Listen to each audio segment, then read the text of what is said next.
Good evening, ladies and gentlemen, and welcome to tonight's Datacolor webinar, Monitor Calibration, Easy and Reliable. I'm Boris Bergman from Datacolor, and I'd like to welcome you to this webinar tonight. Please allow me to give you a short overview about the upcoming next 60 minutes. I will take you now with me into a presentation about the importance of monitor calibrations so that you have a tool, a monitor you can trust, a tool which allows you to edit your images, something that's very important. Okay, we will record this webinar, so the recording will be available approximately tomorrow afternoon. And after that presentation, we will go into a chat where you have the possibility to enter all the questions you have, and I will answer all of your questions in that chat. In addition, we will have a discount here for all attendees tonight. You will get more information with the follow-up mail you will receive tomorrow in the afternoon. Okay. Good. So let's start right away. Monitor calibration. Why is it so important? And it's very easy. The reason why is it that important, you will see in this slide here. It's a very simple slide, but it's a very simple example that can show you what's the problem you have. It says post-production with fatal results. Yes, and that's it. If you have a look at the number 1 here, you can see the camera and you can see the camera's display. And to make it easier here, we have taken an image which is a black and white image. And of course, the same can be done with a color image, but it's easier to show with a black and white image. So imagine this could be also a color image here. So you take your image, as you normally do, and you have it on your camera as a file, and you can view it with the camera's display. Everybody knows the camera display, 99% it's not calibrated at all. That's the reason. So you see the color here, and you see the image, but you have the image as a file, and the file will be transferred to your hard disk. And on the hard disk, you will see the file again. Of course, you won't see the file in your computer, but we make it visible here, so please have a look, and you can see the black and white file here again. And if you compare these two, they are not identical, but what is the real one? The real one is the one you can see here on the hard disk, because this is the data the sensor of your camera has captured. Okay, and now the first time you will open this file. And let's imagine you have a new monitor, never ever calibrated at all. And from a new monitor, you don't know what's the color setting. You see, even if you buy a very good monitor, there is a shift in the production, and there are much more reasons why there will be a deviation from one monitor to the next. There might be a deviation onto one and the same monitor, so that means if you have a look at the lower left compared to the upper right, there's a deviation in color, in brightness, whatever. This can happen. Nobody knows. And let's imagine we have a little green tint here. Okay, so what you can see now, you can see your image the first time, because usually you don't have this from the camera's display in mind. So you see this lady now has a green tint. Okay, you think, okay, there has been something gone wrong. So what you will have to do, you have to correct this. And this is what you do now in the next step, which is step number 4. So to reduce a green tint, it's very easy. Reduce the green, or just put the opposite colors to add a little bit red and blue. And If you do so, you get back a neutral image, as you can see here. So on step 5, you can see, okay, it looks good now on the monitor. But what you have done, you have added red and blue to an image that was stored on the hard disk in a neutral state. So now we have an image which has a little bit magenta touch, so magenta tint. And as soon as you print this file now, you will have an output which has a magenta tint here. And what's the problem on top? You can see there's even a deviation between what you can see on the hard disk and what comes out on the paper. And what is your first reaction? Of course, you will say, well, there was something wrong with the print. And if you've done this not yourself, you send this to a service, you will complain at their support, for example. And what they will do is they will ask you, have you ever calibrated your monitor? Because the monitor was your way to judge the image and your way to correct the image. So if the monitor is incorrect, no way to correct an image in the right way. So no chance to get a proper image at the end. And that's the problem we have. And if you have a look, for example, and go to, let's say, to whatever monitor you're going to have, and we have different monitors. And if you go to, let's say, to an electronic supermarket, one of these superstores where you can see a lot of TVs, a lot of monitors, and if you go to one of them where you can see them next to each other, and if you're lucky, they have the same image playing, so you can view the same image on different monitors, on different TV sets, you will see they all have a little different look-alike. The reason behind is different display technology, different backlight, different physics, like you remember in the past we had different CRT technologies. Today we have apart from different backlight, we had plasmas, we had LCDs, we have OLEDs, and so on, also different technologies. And on a display, you are maybe familiar about different monitor types, like a normal Gamut monitor, a white Gamut monitor. Maybe you have heard about, maybe you don't know what's the background here. No problem, you will learn today. And these different variations will give you a different color look-alike, as you can see here. So different colors on different screens. Okay. So, but what happens if you have one and the same monitor? If you have two monitors of the same model, there is a deviation in the production. So like in all cameras, like in all lenses, the manufacturer defines a range. What he defines is okay, and everything was outside of the range has to be corrected. Okay, so but inside there's still a range. It's not one, it's still a range, and that's the important point. And even if you have a look at your one monitor you have in front of you, you will have an aging process over the years, but not only over the years, it starts over the months.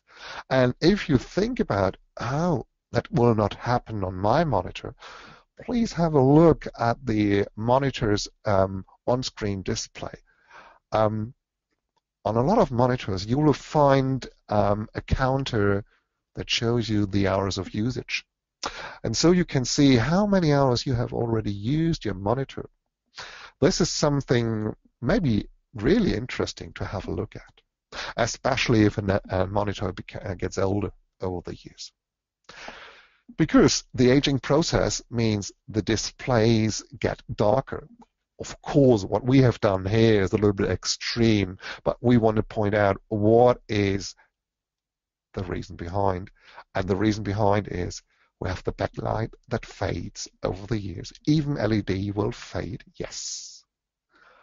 And the backlight usually gives you a white light, and so you have RGB filters in front for the individual pixels. And these filters will also fade over the years. So backlight, brightness, and color will shift and will change. And this is something you will have to correct. Okay, good. An idea could be, you would say, okay, I'm doing photography business for years now. And if you do so, you could say, okay, I've seen so many great cards. Maybe I just place a gray card next to my screen. Or just, oh no, I just know color out of my mind. And therefore, I would like to show you a sample.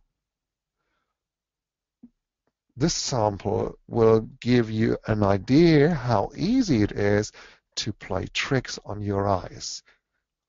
This will show you that you can't trust your eyes regarding color and regarding brightness.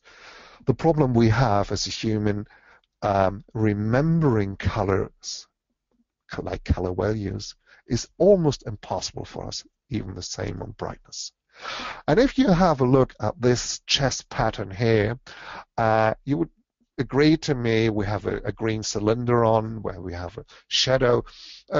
It's no problem here if it's green, it could be red, whatever, it doesn't matter, or a blue one, nobody will think about. But if you have a look at this field, which is named field A, you agree to me this will be a dark field over here.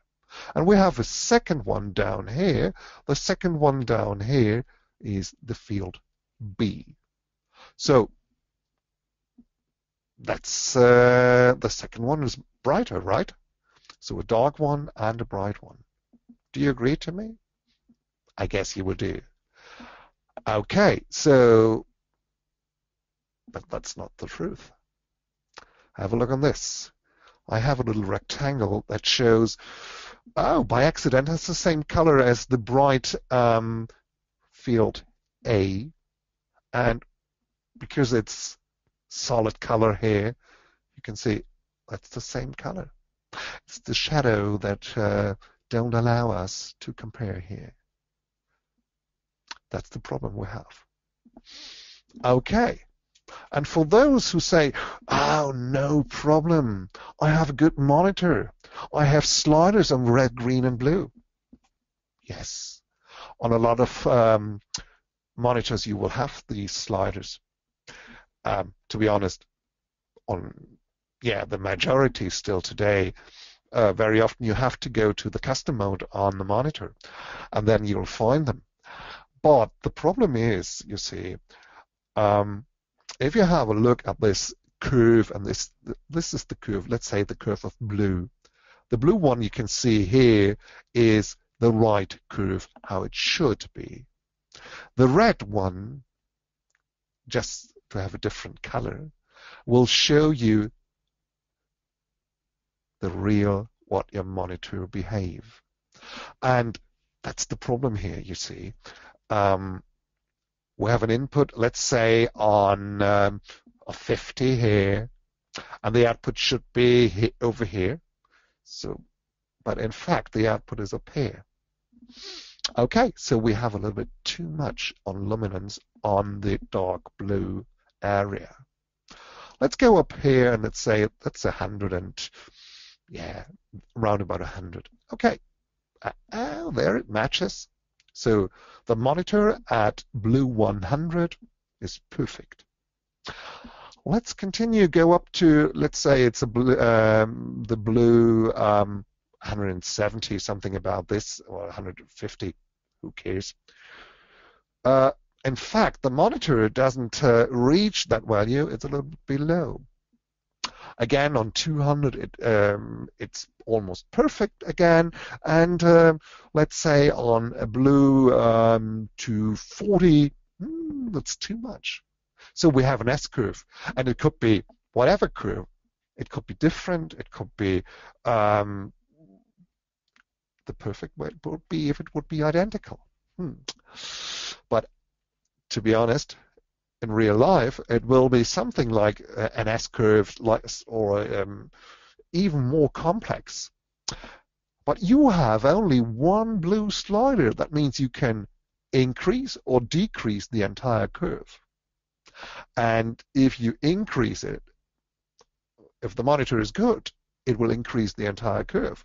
If the monitor is not as good, it maybe increases the darker colors a little bit more compared to the brighter colors. Nobody knows. Okay, but it will affect the entire curve. So it won't help. So we would have to adjust the dark areas different compared to the mid tones, even to the bright tones here. And this is only one of 3 channels, because that's only on the blue channel. And we will have to do this on the green and on the red channel also. So the color sliders, like you have them on the monitor, won't help here. What can we do? The solution is a calibration. And today you can do a calibration on all kind of monitors.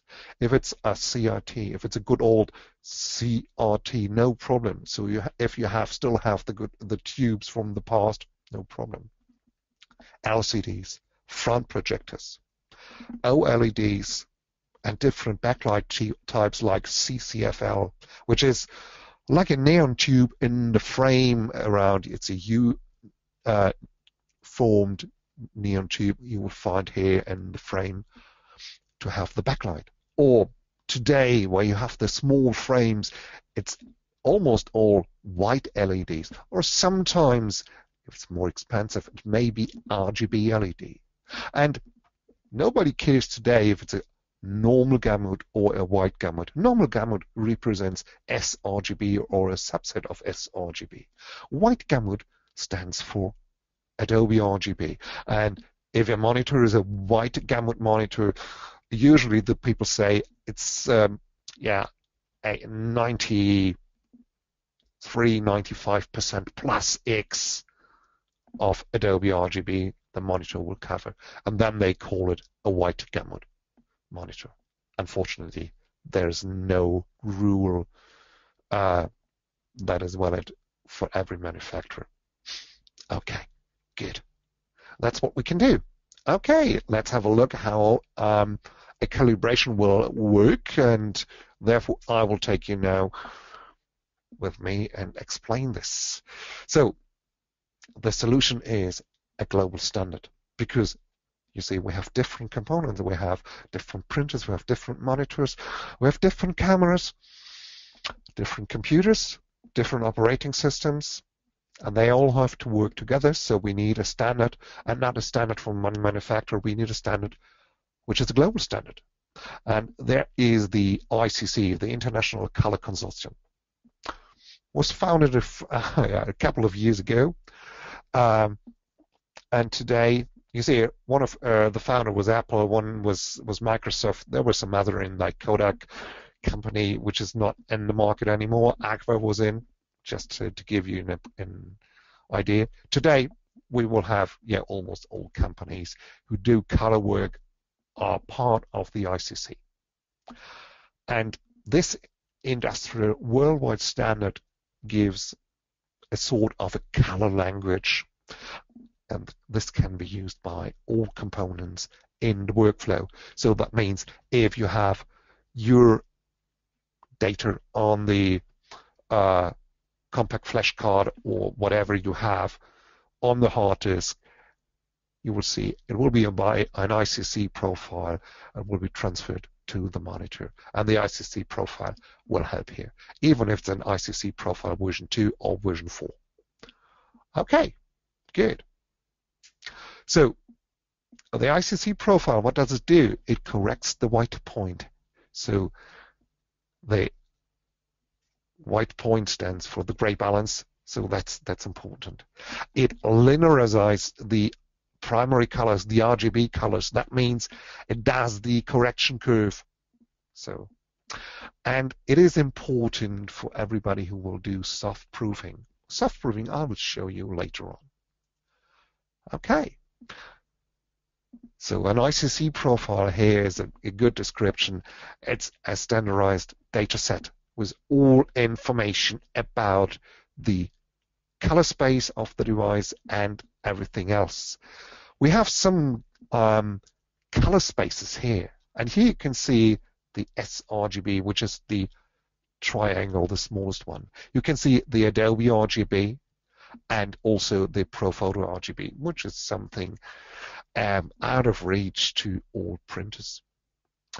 So, and what we can also see when you do prints later on, unfortunately, the gamut of a printer, which is always related to the paper you use, is completely different compared to sRGB, Adobe RGB. And so you see, that's the reason why you need a soft proof. That's the reason why you need something to communicate between the different devices.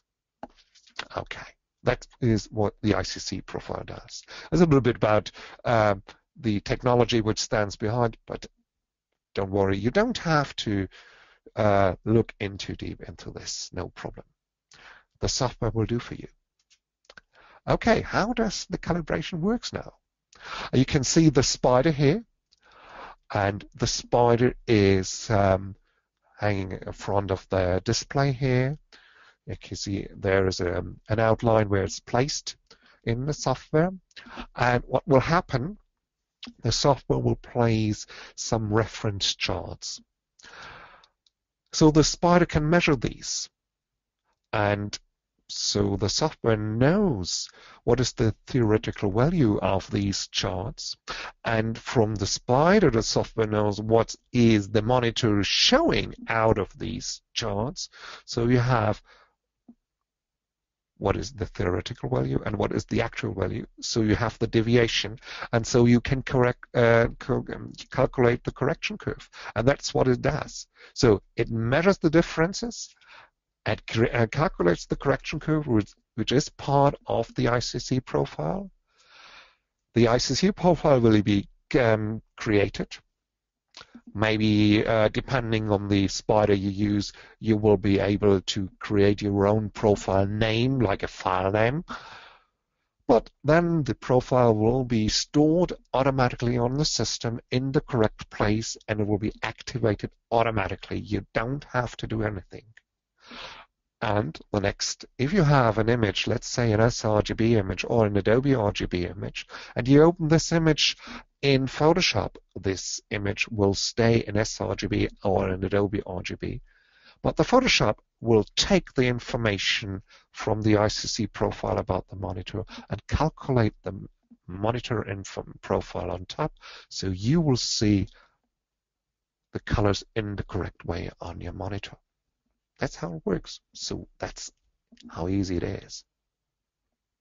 Okay, great. So how can we do this? Let's have a look at the product line of the Spyder 4 products. We start with the Spyder 4 Express, go over to the Spyder 4 Pro, to Spyder 4 Elite, and to our youngest product, which is SpyderHD here. The SpyderHD covers, and that's the reason why we have the video camera up here. It covers the usage of the equipment with video and with photography use. Okay. As we have these different products, the question is, which is the right one for me, and what can I do and what I can't do with these models?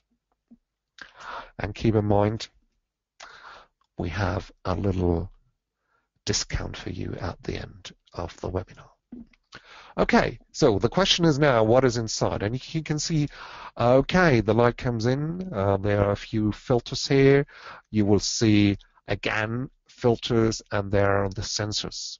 And so that's how the light will be measured. So very easy at the end. These 7 sensors, and these 7 sensors are double shielded for high stability. And compared to the successor Spyder 3, we have improved the consistency with about 20% 26%. We have increased the accuracy, and we have improved the consistency as well. 26%, it's a relative value compared to the Spider 3. So you have a reliable tool here. And we have a so-called living calibration tool and monitor type adaptation. And I'd like to explain this for a second, because that's important. As you can see, we measure with the 7 sensors, we measure what comes from the monitor. Okay, good. So, and if you have a look around in your environment, you will see, okay, we will have maybe different light source. Let's say you have a neon light, somewhere else a bulb light, tungsten light. Then you have, as you are in the European community, we have the energy-saving lights. Maybe you have an LED. And if you have a look around and can see, oh, they all look a little bit different. And that's what you have also with the monitors. We have monitors, yeah, we have a CCFL backlight, as I mentioned before, this little neon tube in the frame. And we have monitors with, let's say, white LED, GB-R LED technology, different backlight technology. And that's the reason why the software will ask you at the first stage, okay, what do you have? Do you have an LCD or a notebook or a laptop or a front projector or whatever? And you will please answer this question. And then later you will be asked, what about the Gamut? Is it a white Gamut or normal Gamut? And what about the backlight technology? And to be honest, very often this information is really hard to find. And that's the reason why we have built in a technology that you can allow the software to communicate with the database of Datacolor. It's a monitor database, and so the software can retrieve all the necessary information. So you only have to select, okay, it's a laptop, it's an LCD, it's a CRT, a tube, the good old tube monitor, or it's a front projector. And everything else the software can retrieve automatically, and so it gets the entire monitor characteristics. So it knows, okay, that should be the curve which this monitor type, this monitor model usually has. And new technologies, new monitor technologies, will be automatically integrated into this database. So you don't have to do this. Of course, if you don't want the software to communicate with the database for privacy reasons, no problem. You can disallow this functionality, of course. We highly recommend to do it, at least at the beginning. Okay, that's why we call it living calibration tool and monitor type adaptation. And for all those who say, okay, I have an iPad, I have an iPhone, an Android device, there is an app that allows you to calibrate even these devices. You will see later in a slide. Okay, great. So let's have a look on the iPad calibration. Due to the reason iPhone, Android, due to the reason you cannot connect the Spider USB port to an iPhone, it works via the computer. So you download this little application, the app, from the Play Store, from the iTunes Store, and you install it, and you connect the Spider to your computer. On the computer, there's another little software, and so the iPad communicate via your network with the computer, and you place the Spider, which is plugged in at the computer, you place on the iPad, as you can see here, and then you do the measurement. And afterwards, there is a little image browser, and this image browser will allow you to view all the images you have on your Android, on your iOS device. You can also do Facebook and Flickr galleries. The reason behind, you see, in operating systems like Mac OS, like Windows, the functionality to work with ICC profiles is built in. Unfortunately, this is not on iOS nor on Android. And that's the reason why the calibration only works inside the Spider gallery. And that's the reason why we have the image viewer inside. As you can see, you can turn on and off here. Okay, but that's free of charge. Okay, good. Good to know. So let's have a look. We have the free Spider models, and we start with the smallest one, with the entry-level one. It's the Spider 4 Express. And the Spider 4 Express comes for those who work web-based only. It's cost-effective, yes. It will correct all the colors, but it will not be able to get the right brightness on the screen because it does not have an ambient light sensor, which will be here on the other models. You might see it over here a little bit. Okay, so, and it has another limitation here. It is not able to calibrate two monitors connected to one computer.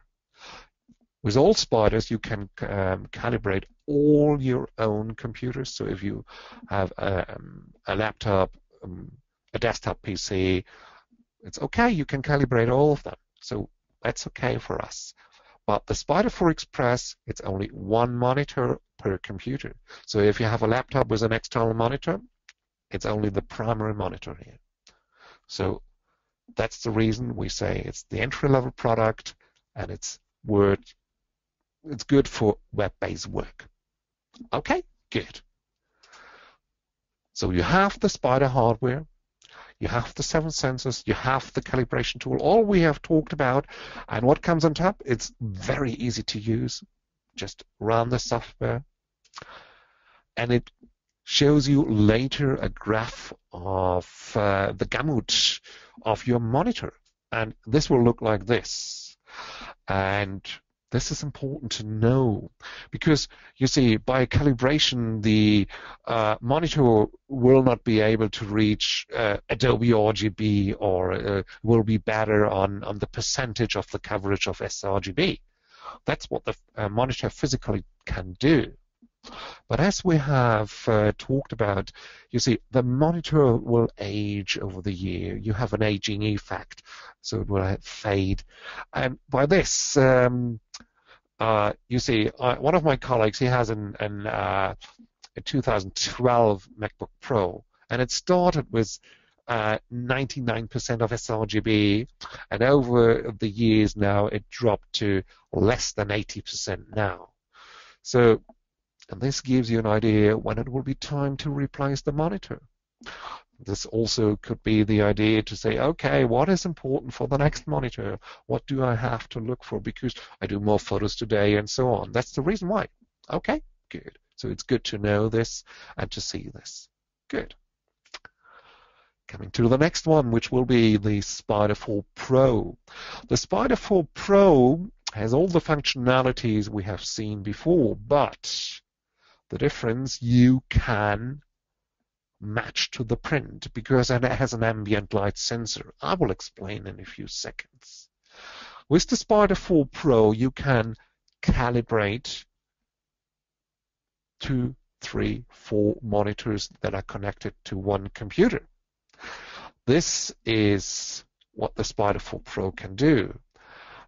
It is important to know here, this works on a Mac without any problems. On a Windows computer, and if you remember what was in the information about this webinar, there was one sentence within says, do I need a special graphic card to calibrate more than one display? And on Windows, there is an issue which has nothing to do with our software. It's just a functionality on the graphics card. And sorry, it's not easy to find out if the graphics card can do or can't do this. You remember we will create an ICC profile. And this ICC profile will be stored on your computer and will be automatically to be used for all necessary functionality. This ICC profile contains two parts. One part is for the white point and everything, and the other part is the correction curve, the curve that corrects the S-curve we have seen before, you remember? And this curve will be uploaded into the so-called lookup table of the graphics card. And on Windows, the Spyder utility will do this. Okay, so now if you have two monitors connected to one graphic card, so you need two profiles, no problem. The two profiles are on the operating system on Windows. And now the two correction curves will be uploaded into the lookup table. The lookup table shortened name is LOT, so LUT. We're talking about LUTs here. So the lookup table. And now the basic graphic cards, they allow you to connect two or more monitors, but only have one lookup table. So this is the problem. There's only one lookup table. That means only one correction curve can be uploaded to the graphic card. That's the problem here. And that's the limitation of the graphic card. So if you have today a desktop graphic card, which is a mid-range or better card, yeah, if it's a high-end card, you can be almost sure. If it's a mid-range card, it's 90, let's say 95, 96, 97, 98, 99%. If the card is a little bit older, because you purchase an older generation, please check. And sometimes it's difficult to find out. And so we have a little tool, but still it's not a 100% guarantee. So mid-range and better. On a laptop, on a notebook, it should be also a newer mid-range or better card. Usually laptops have a little bit smaller graphic cards compared to desktop computers, so watch out a little bit. Okay, keep in mind this is a limitation from Windows, from the graphics card. That's not a limitation on the Mac, because Apple has purchased graphics cards that have enough lookup tables built in. That's the reason why it works. Okay, I'd like to give you another example to say that's sometimes hard to find out. If you think about a 4K monitor, check out what graphics card will be able to run a 4K monitor at, let's say, 50 frames per second. You will find out a lot of them can do only 30 frames per second. And it's hard to find out because therefore you have to check this. Sorry, that's real life here. Okay, good. What can the Spyder 4 Pro? So it can calibrate 2, 3, and even more monitors connected to one computer. Multiple monitors. It has an ambient light sensor, which is the little tool here. And therefore, I'd like to show you something. If you have a look on your monitor, you will find out, okay, the monitor, the white on the monitor is a really bright white. And at the same time, if you look in a very dark area on the image, you'll find out the darkest black is a really dark black on the monitor. Very often the people say, okay, I want to make sure that what I can see on the monitor is what I will have on the paper when I do the prints, even if I don't do the prints myself and somebody else do the prints for me, like you go to a service provider. Okay, but on the print, it's not that dark, the darkest dark, black, and the brightest white is not as bright as on the screen. Okay, so what does the Spyder 4 Pro and as well the Spyder 4 Elite? It will limit the dynamic range, and this is, so it will limit the monitor. Because you can't change the printout, so it will adjust the monitor to the printout. And therefore it needs the ambient light, because if you place a monitor in a dark room and look at the monitor, and next you place the same monitor with the same settings in a bright room, the monitor brightness will look different. And if the monitor brightness, let's say, is too dark, okay, that's not really a problem. But if the monitor brightness is too high, and you will correct your images, what will happen at the end? The image on the file will be too dark, so the printouts will be too dark. And that's the reason why you need the ambient light to correct the brightness of the screen. Otherwise, you will get in trouble. That's a fact. Because during the calibration, you will calibrate your monitor at gamma 2.2 at 6500K. That's for the white point, 6500. And the brightness will be 120 candela per square meter. That's in a standard room. And if you measure the ambient light, the Spyder software will tell you, okay, you have a very bright light, please calibrate to 180 candela. Or if you have a very dark light, it maybe says, okay, please calibrate to a 90 candela. Because it will adjust the ambient light. Okay, that's the reason why. Good, let's continue. So we have the ambient light sensor, as you have seen. There's also an upgrade which is optional, so you can upgrade to the TV calibration. It's only software, CD-ROM, and something else, but no new sensor. That's what you don't have to pay extra. We have a monitor quality analysis tool that is included. Let's have a look inside. And this is also, again, an important tool. If you have a look here, you see it says white point at different on-screen display settings. And if you look today on monitors, very often you find, oh, they don't have sliders on RGB anymore. They have only some certain settings like video or films, game, office, maybe sRGB. And we have seen during the calibration, the Spyder will measure the deviation between what should be and what is the values of the colors. And we will adjust this. So the best situation is if the situation you have is as close as possible to where you want to go, because then the adjustment will be really smooth and really good. So the question is, what stands behind game, film, and whatever? What's the white point? What's the contrast?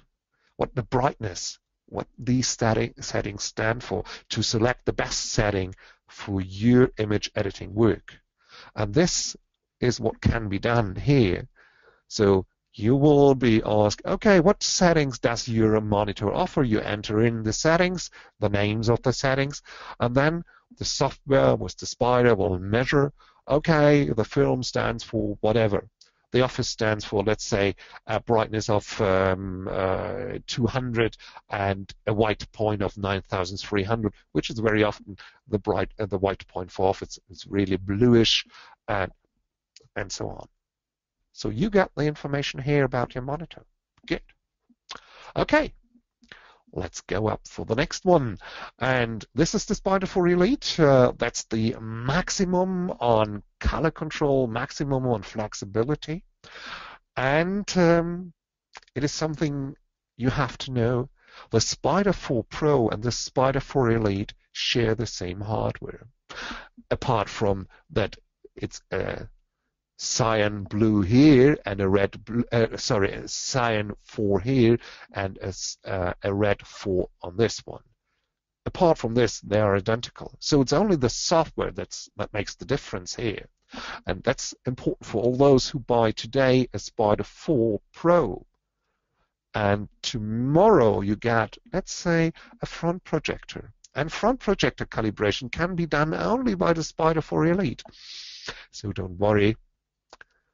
If you have a Spider 4 Pro, you can purchase a software upgrade to make your Spider 4 Pro to turn it into a Spider 4 Elite. So that's no dead-end road. Okay, so again, we have everything from before. We have the ambient light sensor, as we have seen before. Now we have the projector calibration, which only the Spider 4 Elite can do. We have unlimited targets. That means PAL, SECAM, L-star. Also a target which is called REC 709. That's also something really important for those who want to go on video, on DVD. That's the standard over there. Again, the TV calibration, as I've mentioned before, you can calibrate multiple monitors, and there is a visual fine-tuning. You can adjust monitors among each others, even if they have different technology in the backlight. What's this? Why this? Please allow me to explain. If you have a car's headlight, and if you look at the car's headlight, if it's a regular one, let's say you have purchased the car 20 years ago. Yeah, a halogen H4 light lamp, which is built in, really bright. Okay. And then you got a car with xenon light next to it, and you sit in the car and you change from the good old car to the one with the xenon lights. You will see, oh, the colors looks different. It's still right. So that's the problem. If you have a monitor which has a backlight like a CCFL, and you have a backlight with LED or with different LED technologies, you can calibrate them and your eye will get used to it.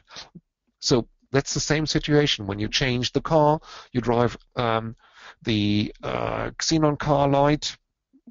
At the first glance, oh, different colors. But after a few days of drive, you'll say, okay, you feel familiar, everything's all right. But if you would mix these light sources together or next to each other, then you will get in trouble. It's like the situation you get into a room where you have different light sources. Let's say you have a neon light, and in one corner of the room you have an LED light. And if you do this, you will see at least one area of the room, the colors will look incorrect. If it's only LED light for the entire room, no problem, you get used to it. If it's only neon light, no problem, you get used to it. But as soon as you have different technologies next to each other, our eye cannot adjust to the different light sources at the same time. So if you have two monitors with different technologies next to each other, this fine-tuning will help. This is what we have inside here. The technical term is metamerism. So if you want, please look it up. Okay. So what else? We have an advanced quality monitor analysis, and that's also, again, something really interesting. It's the screen uniformity. So you can check your screen on, okay, what about the brightness? What about the colors? Is it the same on the upper right compared to the lower left, and so on? And it will be important in certain situations. One situation will be that, think about you do a poster work, and it's a canvas, a huge canvas. And you can see on the canvas, on the monitor, you can see, okay, the lower right, ooh, it's a little bit dark. Does this come through on the print? But you also know your monitors are a little bit darker on the lower right. So it's hard to judge if it's the monitor deviation because it's darker compared to the rest of the monitor, or if it's inside the image. So what you can do, just change the image position to make sure the lower right edge of the image will be laying in the center of the monitor, and then you can judge, because there you can be sure it looks correct. Okay, that's important here. There's another functionality which is called iterative gray balance. And the iterative gray balance, which is only for the SpyderHD, will help you to get more accurate curves for the monitor correction. As if you know from mathematics, a curve, if it's calculated, it's more precise the smaller the steps are from one to the next to calculate the curve. And this is what the SpyderHD does. It checks, and as soon as the deviation between what should be and what is the situation on the monitor, as soon as this deviation starts to raise, it will do some extra measurements to have a more precise curve. And due to the reason we have three curves laying on top of each other, red, green, and blue, these three create the black and white image.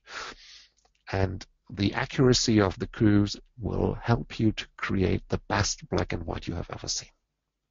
That's why this is important. Okay, good. But at the end, we come to the SpyderHD, the premium solution, we call it. And what we have in here, everything from SpyderHD. But now, what comes on top? We have the TV calibration, the SpyderHD software that does the entire monitor calibration as well as the TV calibration. So entire photo and video workflow. We have this Spider Cube you can see here to have the correct white point. And as we have a chromic ball and the black trap here, white and black, you have the correct contrast balance for your images in here as well. And due to the reason we have the Spider checker here, you can also balance the colors. Think about, you have different cameras, you do a wedding photography, and at the end you find out, okay, different cameras. No, you are already aware of this. You have seen this in the good old analog times. Different films, different colors at the end. Of course, it was not just the film, it was also the chemicals from the exposing and the papers, of course. So that was the studio work. But that's what makes the difference from one to the next. And that's the same situation with the cameras today. Two different cameras will have their own characteristics, even one inside one model a little bit, but if you go from one model to another, if you go from one manufacturer to another, you will see a difference. And if you want to adjust this, the Spider checker is the right thing to balance your colors. So that's what is the SpyderHD. Okay, that's about the information about the product. So you have now the possibility to see what is the right product for you. But now I have also, as mentioned in the webinar announcement, I have a few recommendations that are really, really helpful. Please darken your room. The monitor should be the brightest light source you have in the room. You say, and if you have a light source, use indirect lighting. Make sure no light comes across the display.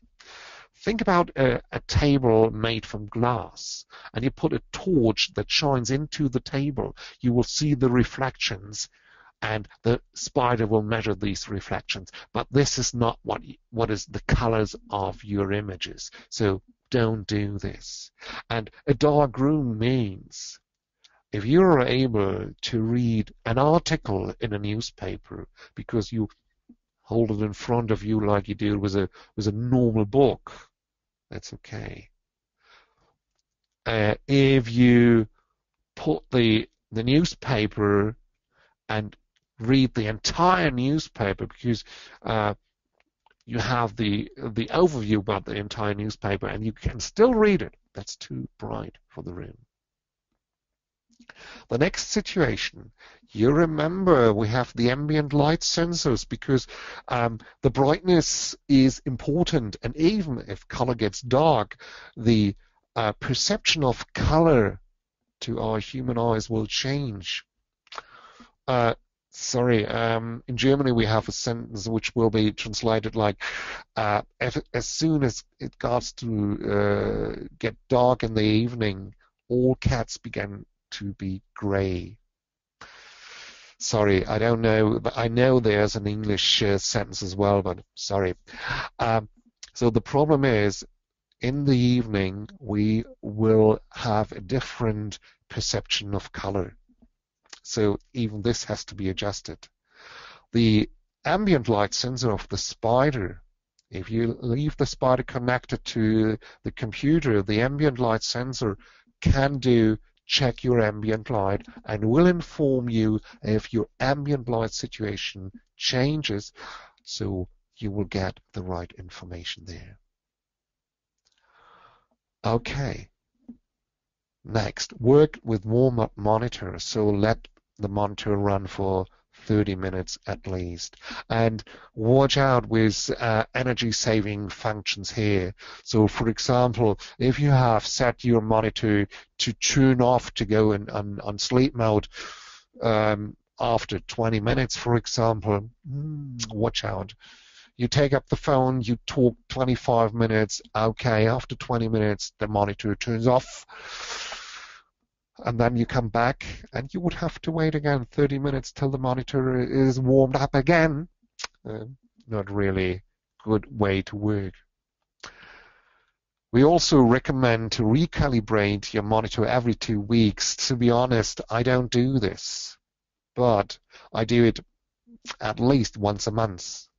And if I have some important work to do tonight, and I have calibrated yesterday, or not yesterday, last week, what I will do, as it is important work, to do some calendar work or photo book work or whatever, I just take these 5 minutes or 3 minutes and do the calibration before I start my work. I would do this. And next, what is really important, avoid colorful walls or anything like in front of the monitor, like you're having a desktop which is covered with red papers or whatever. Don't have this. Avoid colorful wall surfaces around your monitor. That's important. And how important this is, I'd like to show you in a little sample. Let's do a little test here. Okay, you can see in the middle of this image a black point. Please concentrate and look at this black point only. Sit relaxed in front of your monitor now. You can see, okay, maybe from when you place the eyes on the black point, you can see, okay, it looks like a rainbow on the left. Yes, it is. Okay, what we have done, we have inverted the colors here. It's better. And sorry, I have to talk a little bit. And I'd like to give you a little explanation. When your eyes get used to colors and used to a light situation, these are a lot of chemical process in your eyes. And so it takes sometimes a little bit. And I think you have now look at the black point for a certain time. So what I will do now, I will continue with this little test. You still please look at the black point, and now you see the color image. And if you blink with your blinker with your eyes a little bit, you can see no, that's not a color image at all. That's a black and white. And I guess everybody, please raise your hand who have seen this as a color image at the first glance. And I can see, ouch, a lot of you raised your hands. Yeah, that's normal. You see, all of you, great, thank you. Okay, that's how easy you can play tricks on your eyes. If you have a red t-shirt on, don't do it. The gray one, the white one is okay, the gray one, the black one.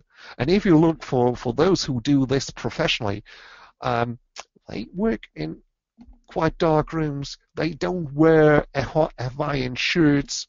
They don't do it. They just have something, yeah, black, gray, whatever. Nothing colorful. That's it. When you have done your work, when you do word processing, when you do Excel work, even when you do skin retouching, where you don't have to do color sensible work, nobody cares. But if you are looking onto the colors, that's important here. Okay, thank you. So, and this brings us to the next slide here. I have mentioned before that when I was talking about the ICC profiles, I was talking about the soft proof. And this has something to do with the calibration, also with the calibration of the monitor. Because the soft proof, and therefore you have a closer look at this image, please. It says here, test image PSD. It's RGB and it's 8-bit color. Okay. So this is an image, maybe it's an sRGB or an Adobe RGB image. Who cares at the moment? And it will be shown to you, and Photoshop takes the monitor profile and automatically calculates the monitor profile on top. The monitor profile will be never ever embedded into the file, because when you send the file to somebody else, it has to be an sRGB file, because he will have it on his monitor with his Photoshop taken his monitor profile. That's the reason why. But now, if you take the next step in the workflow and you do the print, and you remember, print on different kind of paper. Think about print on glossy paper, high-end glossy paper or luster paper. Oh, really colorful, right? And also from her curled hairs. Okay, yeah, all these will be there. Okay. But now think about a matte paper. Think about canvas. Will all the details you have seen on the luster paper or on the glossy paper, high-end quality inkjet printer, we say we will use today, okay, are these all also visible in the same quality as on the glossy paper? They are not visible anymore because the paper makes the colors more dull, the matte paper, the canvas. It comes from the structure, so not that glossy, colorful, contrasty reflection anymore. So a lot of people say, okay, I calibrate my monitor and then the monitor should show me the screen, it should show me the print. Not 100%. But it's important that the monitor is calibrated, because now if you're in Photoshop, sorry, that's not a function in Photoshop Elements, but if you look at the web, there are recipes and little tools that will help you to do the soft proof also in Photoshop Elements. It's in Lightroom and it's in Photoshop. And you go to the View menu, as I do in here. You go to Proof Setup, go to Custom, and then you will open a menu here. And now you can simulate your printer with the paper you want to use. It's always on the printer, it's always the combination of the ink, the printer, and the paper, what is described by an ICC profile on a printer. And if you do printouts via a service provider, which provides you high quality prints, check at their support site if you can download their printer profiles so that you can do the soft proof in Photoshop, in Lightroom, because now I can say, okay, this will be a FOCRA 27. FOCRA is a more or less generic profile for European sheet feed offset press here, and in this situation, they use coated paper. So they print with cyan, magenta, yellow, and black on coated paper, traditional print, and then I will select simulate paper color, and please have a look now on the spider checker here and on the skin tones, and when I click preview, you've seen the difference. I'll go back again. That's before, and now again the after. You've seen that also here at the wall, for example. And the difference, now it says the image is still in Adobe RGB, in RGB, sRGB or Adobe RGB, nobody knows at the moment. It's still 8-bit, but it's simulated to be shown as it would look like as it printed on a machine that creates that uses the profile of FOCRA 27 here. On a high-end printer, the deviation is not that much, but I want to make sure that you understand this. So you simulate the paper color, and you use now the Command Y or Control Y keys to toggle between on and off. That's important, because now you can see how the print really will look like. That's important. And of course, therefore, you need the calibrated monitor. So you need the Spyder 4 to do the calibration here. Okay, that's from my presentation now. And if you want to get additional information, we have a so-called Spyder ebook, 6 chapters that gives you some information about color management, and also what to do, camera calibration, display calibration, fine-tuning image displays. It's related to color management, it's related to our software, and the best, it's free of charge. It has been written by a photographer from Datacolor in conjunction with one of the editors of the Dogma magazine. Maybe you know Doug Baumann, the Photoshop guru from Germany. And they have sitting together for a couple of weeks and have been writing this document. And it helps you also how to use our software. Please feel free to download. I will show you the link afterwards again. And if you need additional information, visit us on Facebook, Twitter, Pinterest, LinkedIn, YouTube, RSS feed. And sometimes the questions are more individual. Okay, we have a technical support. The free phone number, it's a European free phone number, so it's 00800 700 870. It's important that you dial the 00800 because it's toll-free European-wide. And please feel free to use our ticket support system 24 hours, 7 days a week at support.datacolor.com. And the reason why I recommend this really to go there, you can attach images, profiles, and descriptions and explanations from us. You can read them, go through them step by step. And if you have a phone call from about 10 minutes or something like this, sometimes it's hard to remember what I have, as he said, at the first 2 minutes. So it's more easy sometimes to read all the instructions, to follow up all the instructions. And you see, you will receive maybe a PDF as an attachment for additional information and so on. That's the reason why this is important. And what I'll do now also, I will open the question section so you can start now entering all the questions you have.